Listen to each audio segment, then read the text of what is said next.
Hi, Kevin. How are you?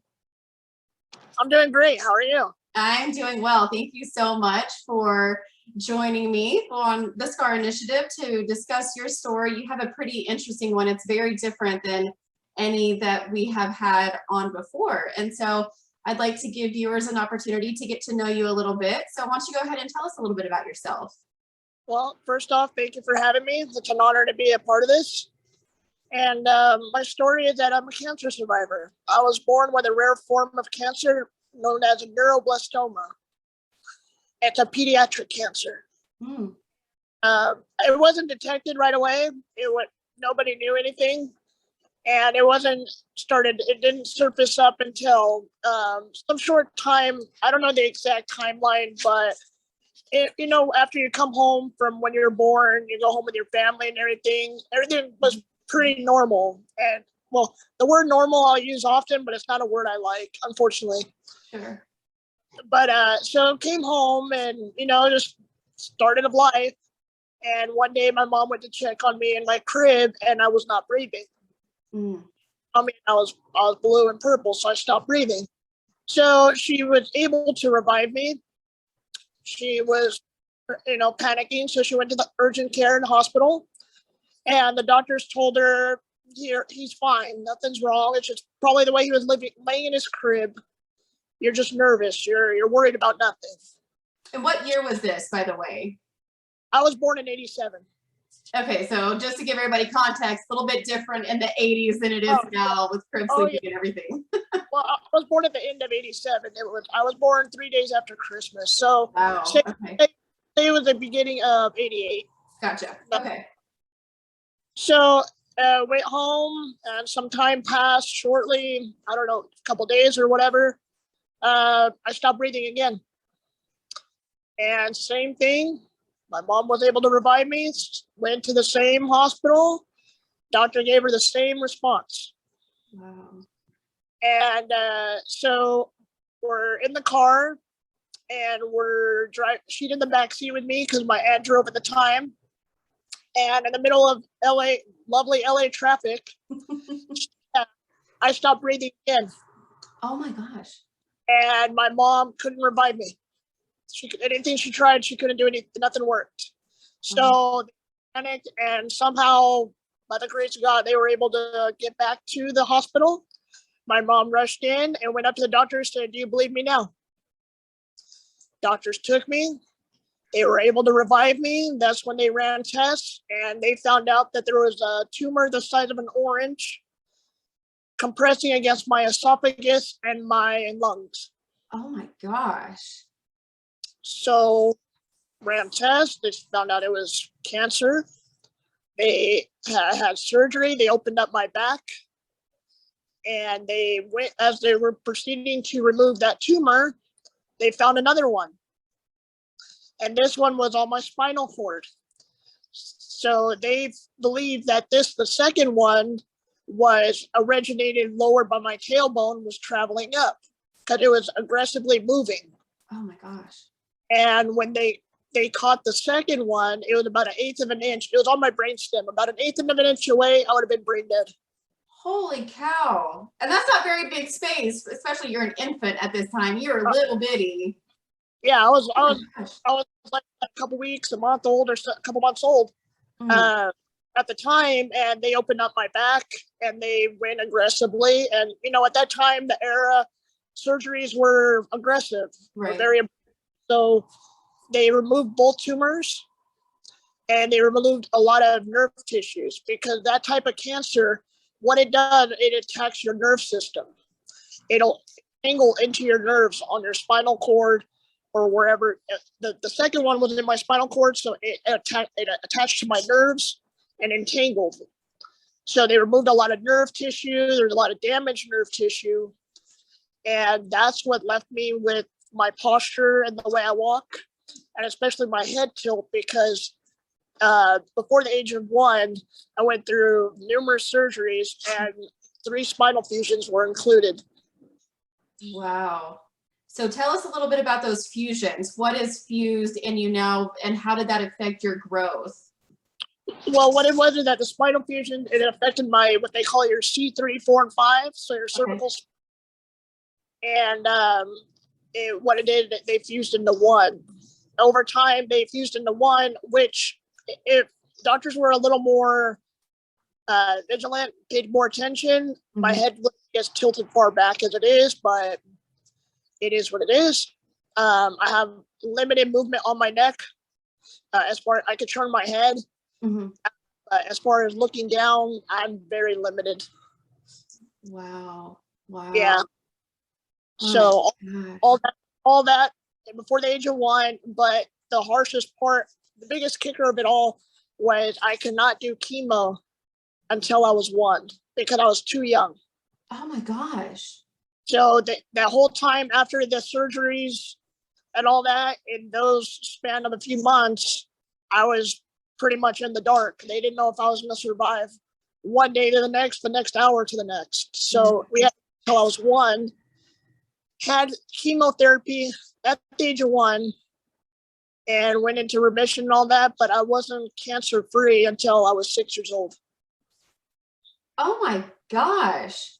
So does this type of cancer, does it just continuously regenerate, and whenever it wants to, you really just aren't expected? Well, When to come back?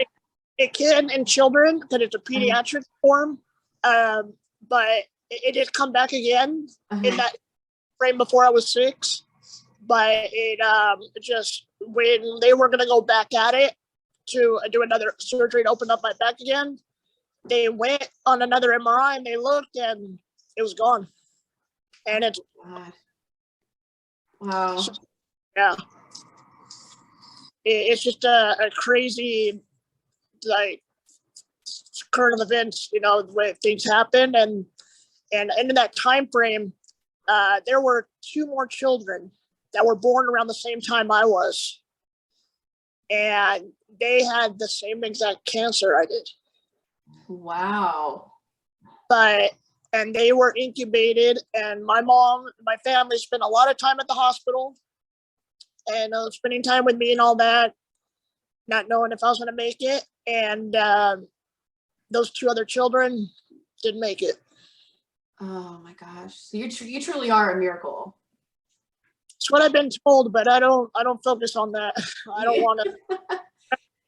I waited until, it's not that my family didn't tell me.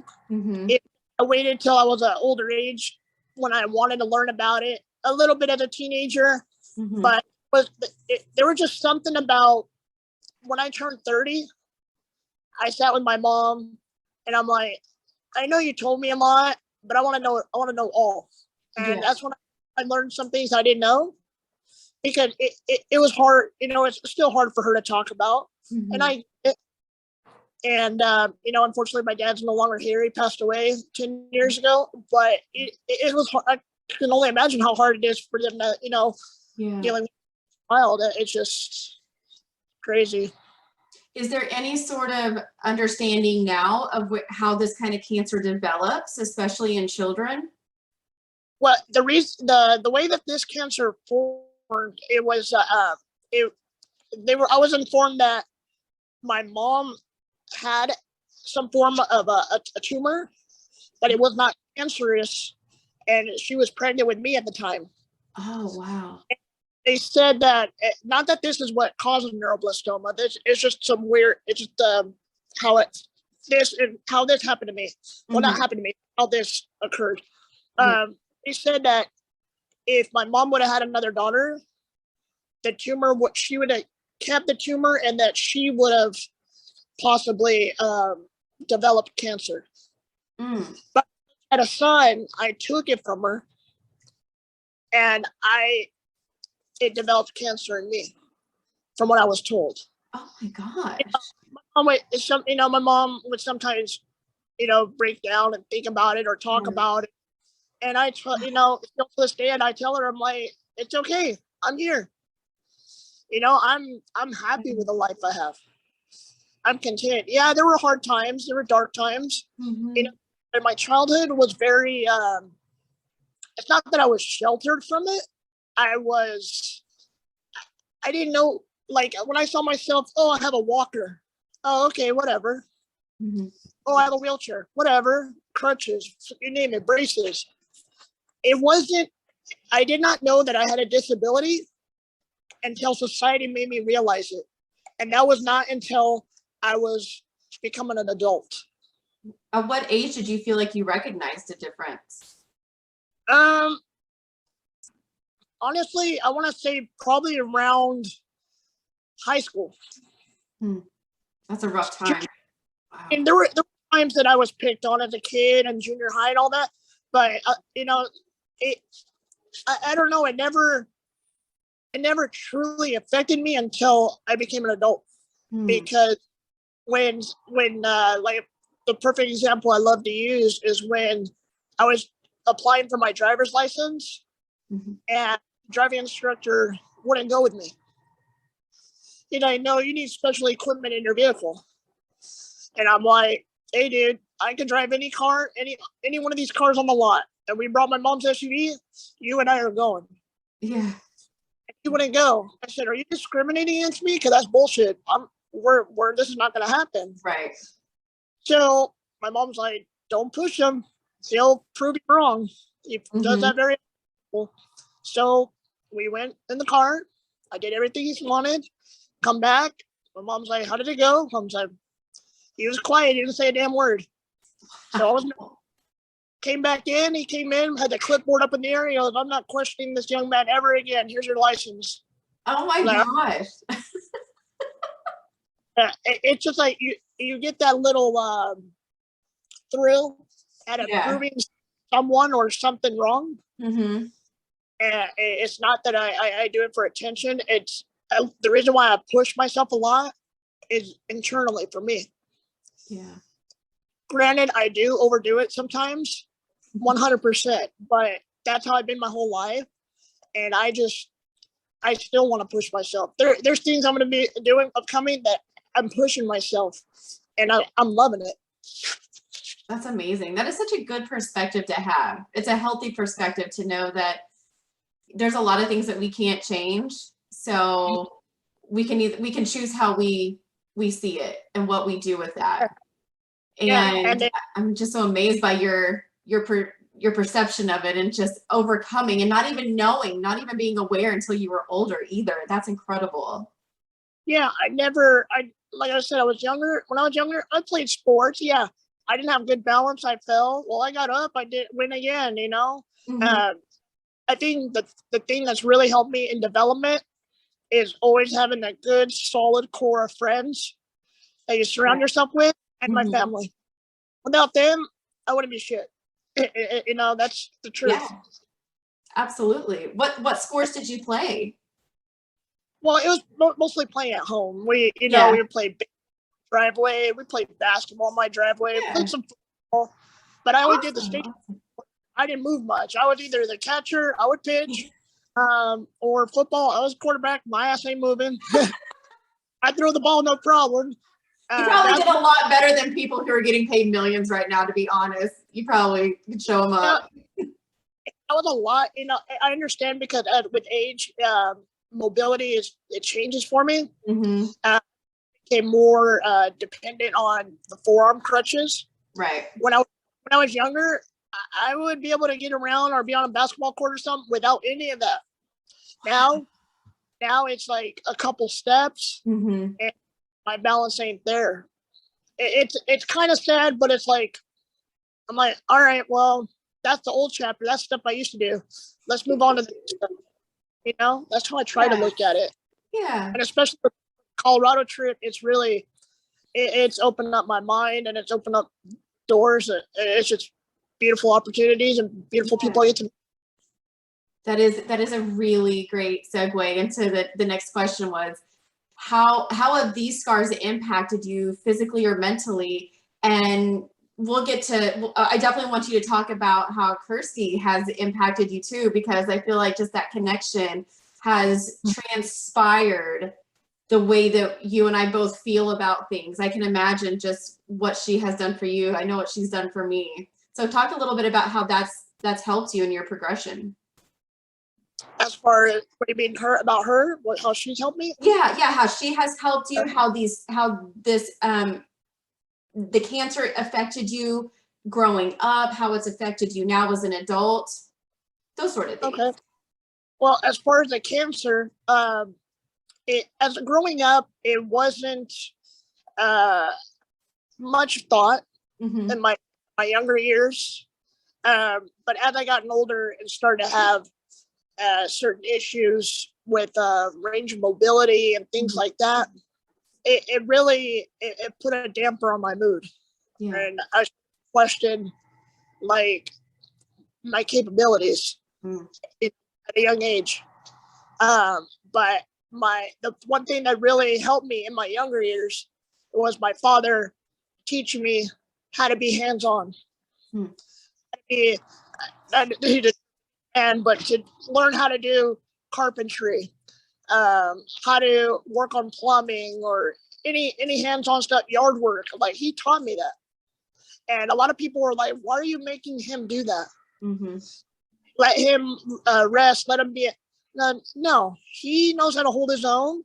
And I'm teaching him how you should not raise your child differently. He said it. You should not raise your child differently just because of there may be a physical difference. So treated, like I said, the word normal. I got treated normal. Yeah. My family's always treated me normal. Hey, you got to do the dishes, or sometimes I cook, or do your laundry. Just the everyday life stuff. Yeah. And I've taken independence strongly to heart. Like that if I didn't have that would crush me in a lot of ways. Yeah, for sure. So do you have somebody that helps you with some day-to-day activities now that you're getting older and you're noticing things are a little bit more difficult, or what's your daily life like? I'm stubborn. I'm still doing like Kirsty called me, she said, you're a stubborn motherfucker. I'm like, yep. Sounds like her. Sure am. And I put a big smile. Yes. Like if I find a challenge and I may mess up in it, whether it's the beginning or later on. Yeah. But I guarantee that once I find a rhythm of how I make it work, I go full speed. I don't stop. Amazing.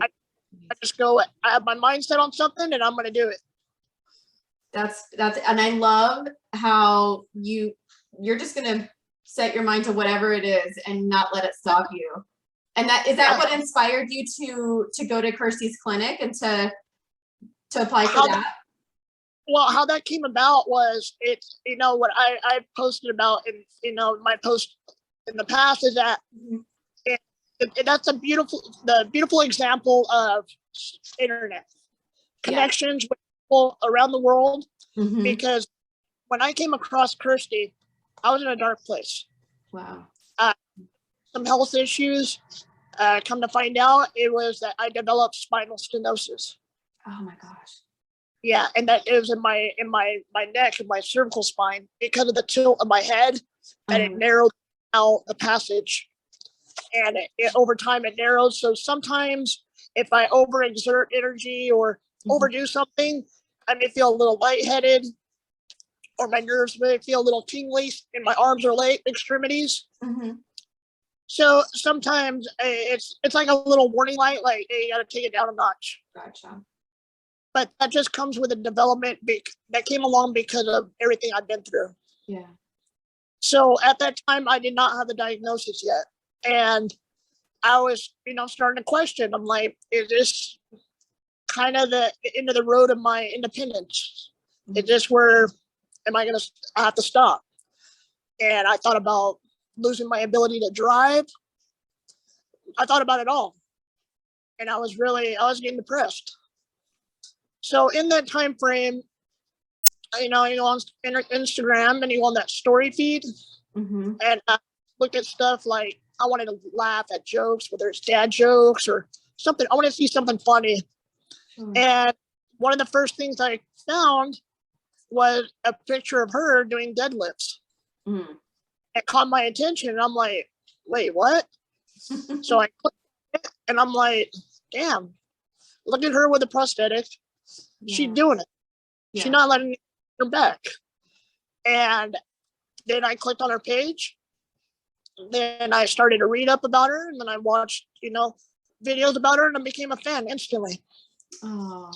And over time, then I got my diagnosis, and I felt like I got hit in the gut. I would go, at the time I started going to the gym, and I was feeling down about it. Mm-hmm. So then I saw a post that she did at the time, and it was something about when you have those dark days when your body's not quite responding, something in that realm about having a disability, so on and so forth. And I realized, I'm like, I found someone that I can relate to, because I do have my friends, granted, but to find people that have some disability, whether it's visible or not, mm-hmm. you find a spiritual connection with them. Sure. And when I found that and I saw her post about that, I commented on it, and I didn't think anything of it, and I'm going on about my day, and then I get a notification that she replied back. And it says, keep on going, I'm in your corner. Something like that. And that made my day. So from then on, we were, messaging back and forth. And then I just thought one day, I'm like, you know what? I'm going to email her my story. So I took time, I wrote it down, and then I emailed her my story.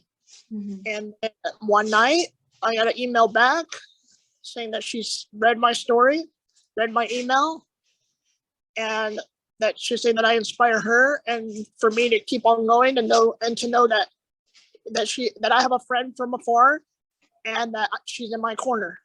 And that lifted me, and that motivated me. And it just built this friendship and this bond.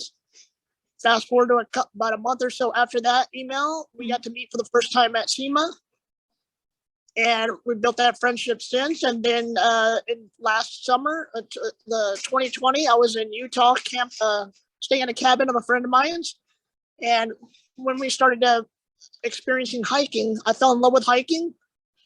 And we were going, and then we were staying at the cabin, and I had a post, and then I got a message from her. She goes, "Can I convince you to come out on an adventure out here with me?" I'm like, what?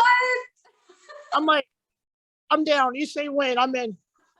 And a year later, the following summer, it was the individual clinic, and those are some of the best days of my life, that trip. Yeah, looks like you guys had so much fun doing all those activities. It was you never like to leave, right? But from the start, from when I got there, it was my first time flying alone. Oh, wow. So you had this was a whole experience in itself. Oh, there was a whole lot of firsts. Yeah. And I told her, I'm like, you're really pushing me outside my comfort zone. Uh-huh. But I trust you. And whatever you say, I'm in. And then when she said, how do you feel about water rafting? I'm like, never been, let's go. She goes, I'm like, yeah. She goes, God, that's what I love about you. You're just down. You're like, let's do it. Yes.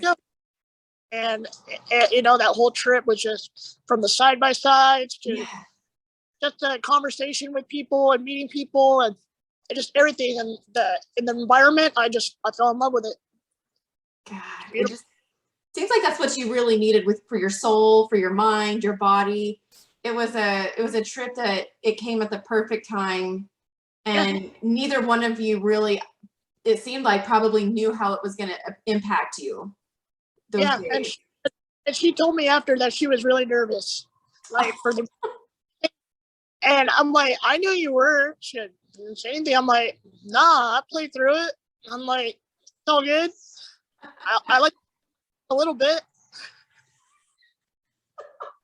But yeah, just how it was. But yeah, that, like you said, that trip really, it recharged me. And then came back home, and I'm like, all right, I want a new challenge. Mm-hmm. I want something big. I want something bold. So my crazy ass decided to sign up for a half marathon. No. I did, and I completed it October 10th. You did fantastic, by the way. That is Thank you. amazing. Your pictures are incredible. I was so inspired. It was so cool to have the support of everyone, and then a fellow TKF family members, Amanda and Andy, to come out to that. Yep. I was like, wow. Two amazing women. Yes. They really are.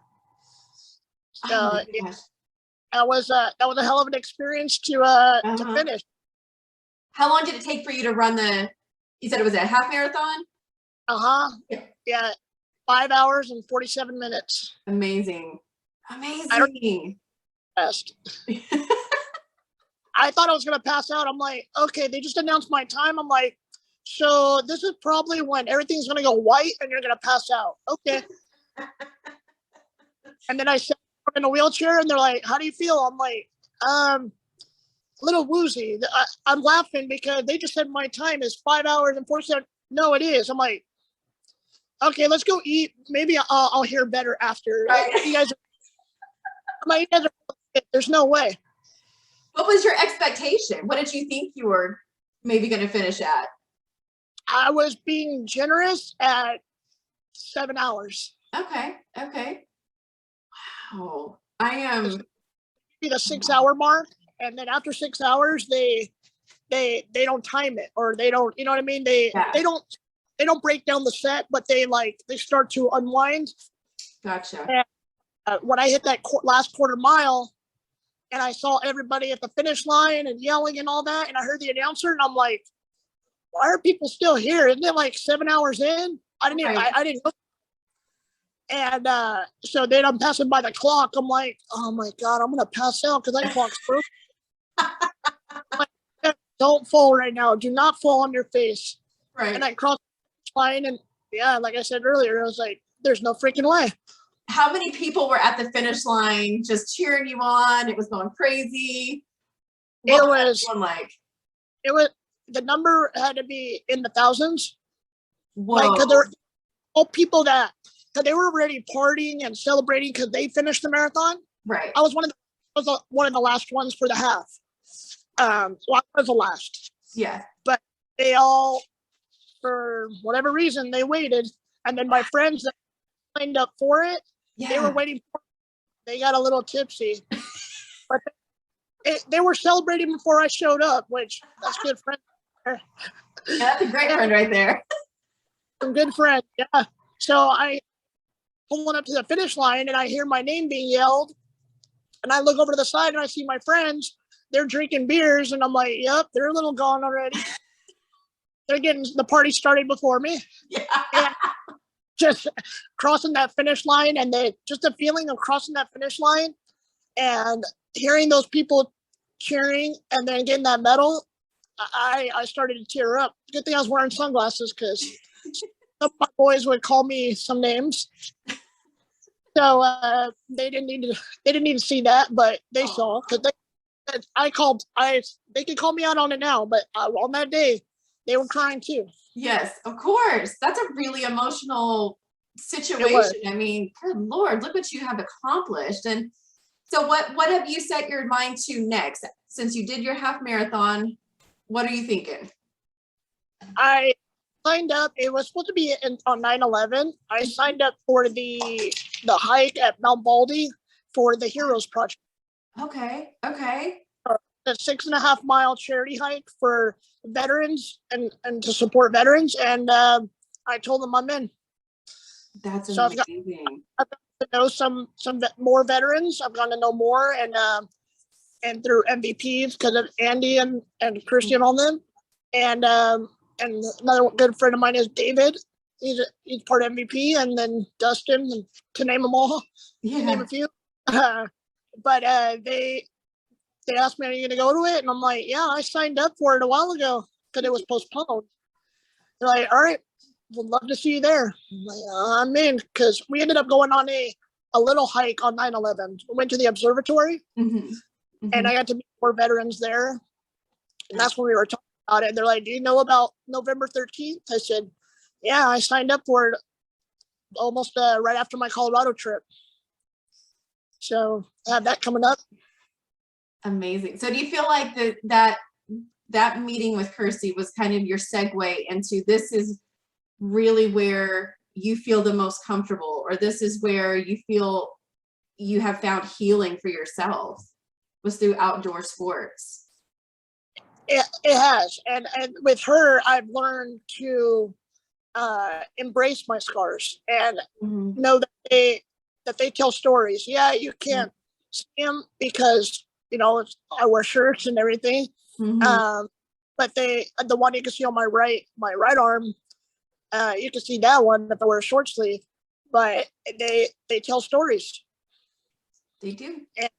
And one thing I did in right before one of my birthdays is on my left forearm, in my inner forearm, I got the cancer ribbon tattoo for pediatric cancer. Wow. The survivor as of 1993. That's beautiful. So I get to look at that every day. And then about a year, because I got addicted to tattoos. Naturally. I'm on number 6 right now. Awesome. The last one I got is one you're probably familiar with. It's on the outside of my left forearm. It's Kirsty's mantra about the 6 inches between your ears. Yes. Yes. Yeah. So whatever you have your heart and your mind set to, anything's possible. Yeah. And when I first heard that, it spoke volumes. And that's when I met Kirsty, it just got to know her. It was true to the word, and that's why I got it tatted on my arm. And I got to show her when I went to Colorado for the first time. How'd she react? She emotional. Yeah. I mean, everybody. She saw it when I posted about it, because I did it in this earlier, like a year or so earlier. I posted about it, and she saw it and saw. But she finally got to see it in person, and some of her friends who become friends of mine, they saw it and they're like, "Wait a minute, we know those words," and I'm like, "Yep, from the wise one right here." That's right. That's right. That is such a beautiful transition of where you started. I mean, almost immediately from birth to now. And how have you felt that this healing journey has been for you? You look back at day one, or as long as you can remember, to now. What has that journey been like? Can you describe it? It comes in waves, because it definitely has its ups and downs. There's some days where I wake up and it's a little struggle. My body's a little stiff, even though I try to work out, I try to stretch. Sometimes my body is not on the same page as my mind or my heart. It's a fight. Yeah. I call it the internal war. But I think that's going to be for life, because I'm always going to push myself, and always what they say, push the envelope, because it's more what I want. Yeah, there is give and take. I have to learn how to rest and learn how to listen to my body a little more as I get older. Being 33 now, be 34 soon. So, and to be honest, no one saw me, or my parents believe 100%, but outside of that, they really think I would reach where I'm at now. Right. So that's why each birthday that comes up, I celebrate. I'm not one of those like, oh man, I'm getting old. Sometimes I feel like I'm getting old, but I'm like, hell yeah, I made it to 33. Let's go. Every day's a day we're celebrating. Yeah, absolutely. So that's why I love to adventure more. And that, like I said, that trip really sparked it. Would you have seen yourself doing something like this if it hadn't have been for that? I wouldn't have gone that push if I didn't. I don't think I would, without getting to meet Chris, not just physically meeting her, but getting to know her, like finding her on social media. Yeah. If our paths did not cross, I probably wouldn't be as adventurous. Sure. Yeah. She has a way of pulling that out of people, it seems like. Absolutely. Yeah. a special gift. She does, and she makes it. I remember when we were at the clinic, and I think her leg fell off, which was kind of funny because she's riding the bike, and then here she is with just the one leg and her little nub, and she's just joking around about it. We're like, that's kind of funny. And at the same time, she was just laughing and just having the best time and making jokes. And we're like, okay, if she can do it with 1.5 legs, the rest of us certainly have no excuse to not try. At least get on and do something. So it was just, her perspective was just so warm, and it made you feel like you could do anything. Even if you didn't feel like you could, you knew she was right there pushing you. That made the difference. Absolutely. And humor is, in my opinion, is so important in life. Yes. And you got to make jokes, because I make jokes of myself all the time. And even when I was in Colorado, I remember we went on the off-roading, and then we went to rest and all that. And they're like, how do you feel? I'm like, I'm good. Let's go. They're like, not tired? You need to rest. Like, there's a secret that I have to tell you about me. And they all like looked at me. They're like, what? I'm like, I'm part machine. And Kirsty, they just started laughing. I'm like, don't my braces and my crutches give it away? And then they're like, Cody and Christine, they're like, we're starting to question it because you don't get tired. I'm like, oh, secret's out. You have to just joke and have fun with it. Oh yeah. I mean, absolutely. It keeps you. I think that it's a huge component to healing. Personally, just finding humor in things that maybe somebody else wouldn't understand, but you find that tribe that does, and that's what you need. And it sounds like you found your tribe. Yeah, and definitely, and 100%. And like I said, my friends that I've grown up with, and friends that come along the way. Once you get to know me, you start to realize, all right, this dude can hold his own. Yeah. And joke with me. But people on the outside are like, man, that's pretty messed up to say to him. And things like that, or whether it's family or friends, and those that aren't in yet, they're like, say that. But once they're in, they're like, all right, we get it. Yeah. But if you're just from the outside, like you pass by and you're like, man, that was a messed up joke they said to him about his walking. But I fire right back. That's what I've learned. You got to grow that thick skin, and that's right. I'm very grateful for my friends and family for treating me normal, but it's like treating me that way. No special treatment or oh, you know what? It's okay. We'll do this for you or something like that. I'm like, yeah. I don't want that.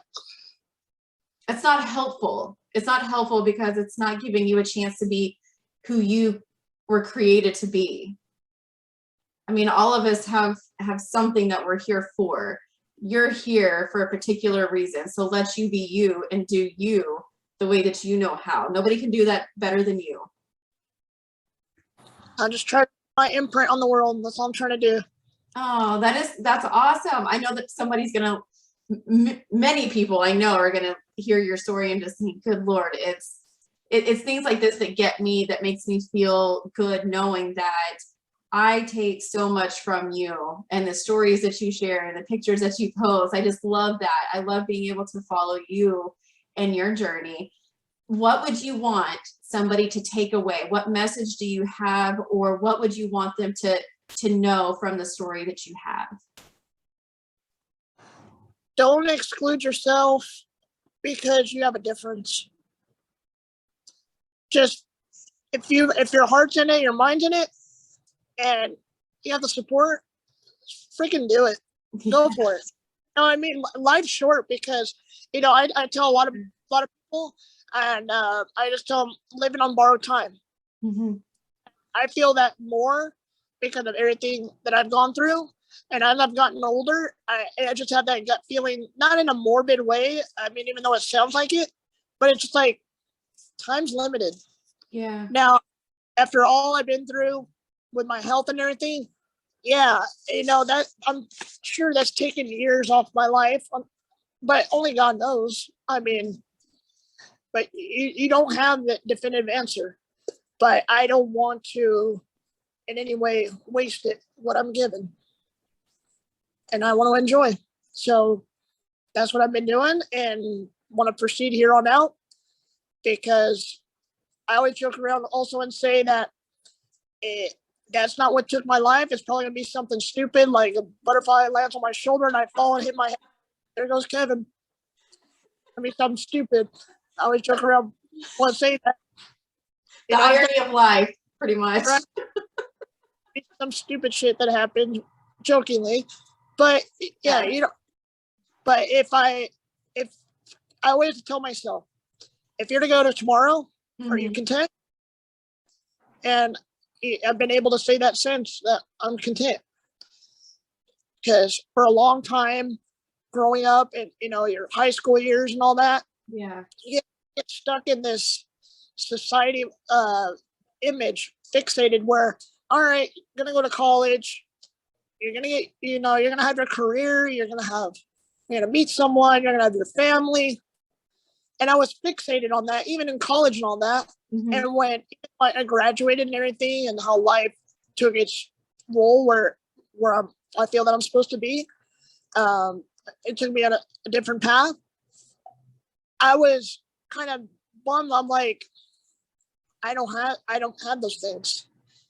You know, I felt like I was not fitting in. I was outside.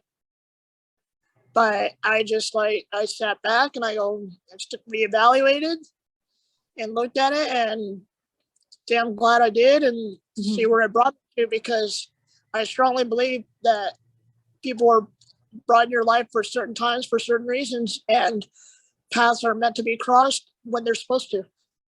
That's right. Totally. That's powerful. That is really powerful. If we got off this track of, here's what we have to do, here's these milestones we have to meet as an individual. Everybody's created differently. Everybody's path is different. There's no two paths alike. So what somebody else does is not what you were meant to do. It's live your destiny, live your path. That's what you got to do. Yeah, and it's that your similarities that is what attracts and gravitates you towards meeting the people that you meet. And I'm very blessed and grateful for each and every one. That's so awesome, Kevin. I am so proud that our paths crossed. It couldn't have crossed without Kirsty. Yeah, Really her and her foundation have done beautiful things, and continue to support them so they can do it for many more. Yes. You know. Yes. And what's next for you? What do you feel like you plan on doing, knowing and taking in all this knowledge? What do you feel like your life is here for? What's the meaning for you? As of now, I just continue being there for others, help out like I do. And I made a promise to myself that anytime an opportunity presents itself and that it's meant to be, take it, go. Whether it's go somewhere else, you know, whatever presents itself. Because my mom taught me very young is go with your gut feeling. Awesome. And I always sometimes she gets mad too, because I tell her, Mom, I have a feeling about so-and-so something, and I don't think it's going to be right. She goes, no, I don't think that way. A day or so later, I'm like, told you. She goes, I don't like your intuition because you're dead on. I'm like, and now you know why I want to go hunting. That's right. I want to go accuracy. I want to, you know, so just like, but I hope to, like, it's not say a bucket list necessarily. But I have things that I want to do in the future. I want to go more places. I want to go hunting. I've never done it before, you know, and I want to experience the snow. Never experienced snow. And when I told Kirsty about that, her jaw dropped, and quite a few others, they're like, hold on. You used to love cold weather and you've never been in the snow? I'm like, yeah, never. They're like, well, we brought you at the wrong time of the year, apparently. Then we're just kidding. We love that you're here now, but you got to come back. I'm like, I'm down. Yeah, that's for sure. I say, you let me know when, and we'll make it happen. Mm-hmm. Like, Mm-hmm. I'll change everything in my schedule to make that possible. Wow. Gosh, it sounds like you got your perspective has really shifted Oh, from in so tremendously. many different points in your life. And Tremendous. yeah, it seems like it's kind of come full circle for you of what you were here for. And I think a lot of us go through that. We, if not everybody, goes through some sort of circle phase of life in Yeah. the different trajectories that we're in. So what? And it's hard for a lot, like some people don't experience some kind of hardship or Right. some kind of tragic in a way, or, in any form, to really evaluate and appreciate what they got Mm-hmm. and what, not how easy they got it, but you know what I'm saying? Like, Yeah. they don't realize that, because there's times where I'm like, damn, I wish I didn't have these braces. They're a pain in the ass to put on. They take time, Mm-hmm. but, then there's other times where I'm like, hey, you know what? You just got to embrace the suck. Just freaking do it. Let's go. I was battle back and forth. When I was younger, younger, like high school years, I was kind of embarrassed about my crutches. Mm-hmm. And I felt like an eyesore stood out. Yeah. When you're in those years, you're really trying to find yourself. Mm-hmm. And I felt lost, and I never fully felt like I would fit in. And it wasn't until, like I said, a couple of years ago, and I feel like, hell yeah, this is me. You don't like it? Tough shit. There's the door. That's it. Love it. Love it. That's fantastic. That's why, part of what they say my nickname is. They call me Crazy Kev. Well, it was changed because when I was little, my dad would always call me crazy, because I would always do whatever the hell I wanted. Like, if I wanted to do something or mimic him or use the power tool he used, I did it. I would find a way and learn how to do something. So he always said, "Oh, you're crazy." So when it came time to drive, I wanted it on a license plate on my truck. The DMV didn't have it available. So I'm like, oh man, I was all bummed out. And a buddy of mine, who I'm still friends with, he in high school, he goes, hey, put 5150 KEV on the DMV website. All right, what does that mean? I'll tell you later, just see if it works. I trusted him. Mm-hmm. I put it, it said accepted. What is it? He goes, buy it now. Okay. So I purchased the license plate, and I'm like, so what does it mean? He goes, you bought it? I'm like, yeah, here's the proof. I bought it. What does it mean? He goes, look it up. I'm like, okay. I looked it up. Police and medical code for crazy, in danger to self, in danger to society. Is it really? Dude, that's freaking beautiful. Love I it. love it. Yes. So I got it. And when it came in the mail, I was all excited like a little kid on Christmas. Put it on my truck. And my dad was still alive at the time. And he goes, what are you doing? I'm like, I got personalized plates. He goes, show you. He goes, what does that mean? Because he was a, traditional Portuguese. I'm Portuguese American. Mm-hmm. So traditional old school. And he's like, what does that mean? I don't know. And I told him, and he just covered his face. And I was like, oh, he's pissed. And he goes, it's funny, but you're going to get in trouble. Don't come crying to me. That was for a lot of things. Don't come crying to me. Yeah. Like, don't always tell my sisters and I that growing up. If he did something bad and he warned us ahead of time, don't. So I'm like, I'll be fine. And he just laughed. So ever since then, I'm on truck number 3. Unfortunately, the last 2, what happened to them? But I'm on truck number 3, and the plates are still there. So crazy, Kevin. Yep. So it's funny that, so that's my Instagram. name is that. Okay. And so when I met Kirsty and at SEMA in 2019, she goes, 2 questions for you. I'm like, oh, okay. Now you're asking me questions. This is weird. I'm ready, go for it. She goes, number 1, what's 5150? I'm like, okay. So I just told her the story I told you. Yeah. I love it. Now, the second we have to answer is, what is that handicap logo on the skid plate of your truck? It's not the normal handicap logo. I'm like, you're right. So I drew my own handicap logo and personally made it red because it's one of my favorite colors. And it was also my dad's. And it's a handicap logo with a dude with a middle finger. I hand drew it all by myself. I had a perfect. Oh my gosh. I get artistic sometimes. I drew it all by myself. I painted it, and I was like, "This is freaking awesome!" It came out beautiful.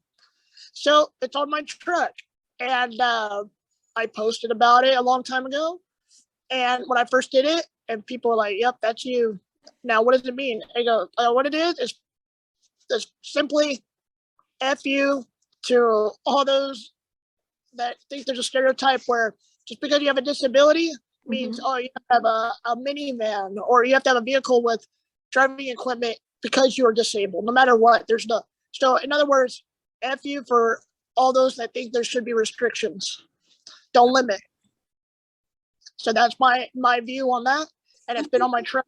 It's been on my truck since. And when I told her that, she was laughing. Cody was laughing. And she's like, I love that too. And she goes, I'm going to tell everybody I know. That's fantastic, Kevin. Don't get me wrong. I've gotten pulled over twice in the beginning with it. What did the cops say when they pulled you over? Yeah, well, you're not supposed to have profanity on your vehicle. Oh, okay. So that's true. That's true. No. I had to play it off. So first off, the cop came up to me and he goes, so 5150, huh? Right. Yeah. Right. Yeah. All right. How crazy do you get? And I smiled at him. I go, whatever the occasion calls for, officer. And he just started laughing. And he goes, all right, smartass. So the second problem you have, well, the original problem you have is, you can't have profanity on your vehicle. I had to make a U-turn and come back to get you. I'm like, well, what are you talking about? And he goes, don't play dumb. That's a middle finger on the handicap dude. Cool drawing. But that's a handicap dude with a middle finger. I'm like, no. It's not. He goes, it's not a thumbs up. It's too far off to the center. There's no way. So I remember that a buddy of mine, his daughter, thought it was an ice cream bowl. Oh my God. So because she was, I had to play it off. I'm like, yeah, it is. So I remembered that. And I told the officer, and he goes, you smart ass. He goes, you know what? This is the best interview I've had, pulling over someone my whole career. Just go. Have a good day. I was like, all right.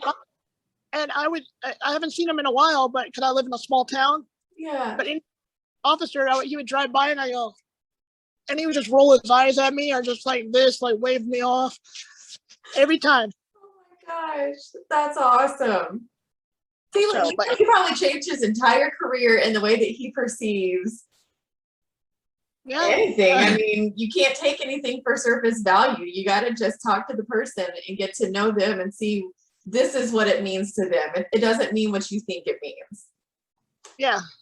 So, I mean, even if I got a ticket or whatever, I didn't want to take it off the truck. That's me. Right. All the customizing and creativity that I put on that truck. Yeah. That's a representation of me. Anything that I have, I've tried to customize it because I don't like a generic brand. You know what I mean? I don't want a carbon copy. So I did the same thing to my braces. They only lasted for about a day or so. I customized those from the ground up, and It was really cool that when I went to Colorado, I got to show Kirsty my work. Fantastic. Just looked at it, she goes, I can't believe you did this. I'm like, hey, they don't build it for my type. And she goes, yeah, because you're active. I'm like, yeah, they don't build it for, they don't, I always joke around and said, they don't build it to 5150 spec. It doesn't, now I'm like, oh yeah, it's on now. Now it's totally you. This is 5150. It's 5150 approved. Yes, yes. Well, Kevin, this has been a really fantastic conversation. Is there anything else you would want somebody else to take away, or you want to add to the conversation? If you have anything else to ask, I'm open. I mean, like I said, I don't hold back. Yeah. You have given us so much to think about, and I really appreciate your candidness. I do want people to know that you disclosed to me that you don't usually talk about your story very often. This is something new for you, and for you to do that takes a lot of courage and resilience, and I truly appreciate from the bottom of my heart just how much it took for you to be able to talk to me. Thank you. And I learned that when I was younger, like, people were scared to ask me, like, the same phrase, what happened to you, or what I mean. I never took that phrase to heart as much. I got older. When I was little, but like when I took those pictures to show you the scars, to be honest, Lindsay, I don't remember the last time I saw those scars. So looking at the pictures, I reflected a little bit, and the only visible scars that I'm able to see is the one on my rib cage. I have these little round punctures. It's from that picture I showed you when I was little, when I had the tubes in me. Right. From chemo and everything. And then my right arm, that was just bad luck. I broke my right arm in the middle of chemo. Oh. Yeah. Just because I was sitting on a toy choo-choo train and I fell off to the side and my bones were brittle at the time and all my body weight landed on, and it stunted the growth of my right arm. Wow. Yeah. Golly. So now if people had no idea, I mean, because they may not be able to see the actual scars themselves on you, but they see the residual from the trauma that you've encountered. But the fact that you can tell your story to help somebody else who may have gone through a similar cancer, or somebody who's gone through something completely different, the fact that you're giving that opportunity to keep fighting and to keep going is tremendous. That's what we need to know. That's what people need to hear. Thank you. Beautiful, beautiful. Well, Kevin, thank you so much. I really appreciate your candidness. It's been fantastic talking with you. Thank you. All right, thank you, and keep in touch. We will. Thank you.